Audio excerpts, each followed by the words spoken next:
দেশের বাজারে আবারও বাড়ানো হয়েছে স্বর্ণের দাম। এবার প্রতি ভরিতে ২,২১৬ টাকা বাড়িয়ে ২২ ক্যারেটের প্রতি ভরি স্বর্ণের দাম নির্ধারণ করা হয়েছে ২,৬১,০৪০ টাকা।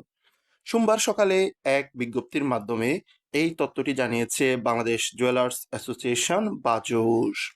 একই দিন সকাল ১০টা থেকে নতুন এ দাম কার্যকর হয়েছে। বিজ্ঞপ্তিতে বলা হয়, স্থানীয় বাজারে তেজাবি স্বর্ণের দাম বেড়েছে, ফলে সার্বিক পরিস্থিতি বিবেচনায় স্বর্ণের এই নতুন দাম নির্ধারণ করা হয়েছে।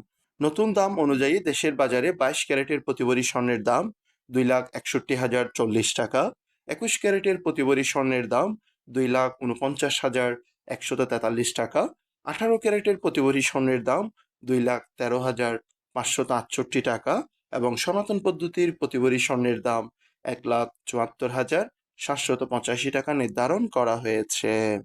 বিজ্ঞপ্তিতে বাজুস আরও জানিয়েছে, স্বর্ণের বিক্রয় মূল্যের সঙ্গে আবশ্যিকভাবে সরকার নির্ধারিত ৫% ভ্যাট ও বাজুস নির্ধারিত ন্যূনতম মজুরি ৬% যুক্ত করতে হবে। তবে গহনার ডিজাইন ও মানভেদে মজুরির তারতম্য হতে পারে।